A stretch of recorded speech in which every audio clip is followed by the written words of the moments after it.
Reaction now with Republican Congressman Will Hurd of Texas on the House Intelligence Committee, also a former member and officer in the Central Intelligence Agency. All right, Will, what's happening at Langley right now as they're watching these videos and realizing we might have a shot to see regime change inside Iran?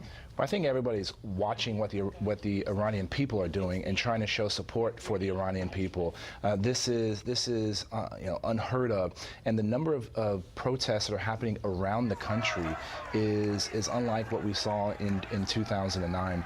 What we've seen with our friends in Langley are probably trying to encourage our British friends, our French friends, our German friends to follow the president's lead and encourage and show support for the Iranian people. It's kind of stunning that you have what you would really deem in any other way a democratic revolution going on inside Iran. The Brits have been silent, the French have been silent, the Germans have been silent, possibly, dare I say, because they're more interested in doing business with Tehran than they are in supporting the democratic movement.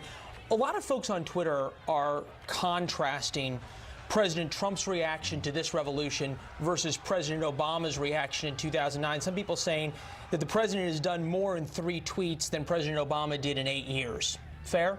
I think it's absolutely fair. I think if President Obama would have been as strong as President Trump has been over these last 3 days, we may have seen a difference happen during the Green Movement in 2009. That's why it's so important to show the Iranian people that we are with them. You know, there's all these reports about the Iranian government trying to shut down the internet so people can't talk about this. That's why it's important for you and your network to keep the pressure and keep talking about this. This is important for folks when they're getting ready for their New Year's party tonight. Go to hashtag Iran Protests or Iranian Protests and retweet some videos that you're seeing there so that this message can get out. It's very clear as you watch these videos that these people are risking not only their property and being imprisoned and being tortured, but risking their lives as well. We've already seen people shot. The Iranian prison and torture regime is notorious. Quickly, what are our capabilities? What is America's abilities, both covertly and overtly, to help these folks?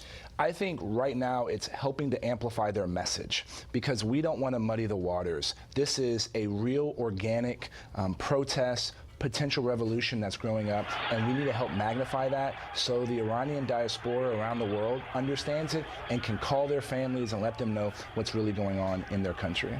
They've cut off Instagram, they've cut off Telegram, reports that Twitter is being blocked in certain cities as well. Do we have the ability to turn those back on? Well, I think it's the Iranian government are using the infrastructure that they control.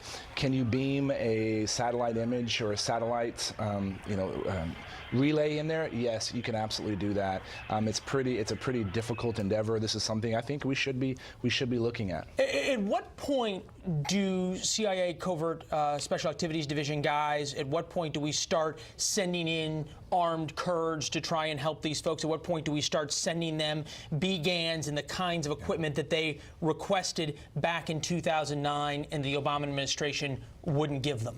Well, I think we're a little away from having those kinds of conversations. We need to understand that the problem that you have in Iran is the Iranian opposition is not organized. They've all been killed. They've all been dragged out of their homes and put in prison. And so in order for this movement to continue, you're going to have to start seeing some indigenous leadership come together and talk about what do they need from the rest of the world. This is something to support the Iranian people, and we should give them the tools that they need, and hopefully we're going to see some leadership grow out of this.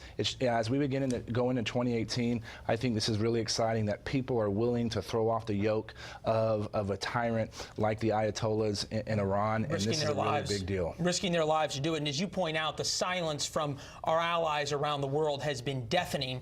Got to see if that changes and if they're willing to stand up in solidarity with these folks who are risking their lives. Congressman, great seeing you here. Thanks a lot. A lot more to talk about in 2018.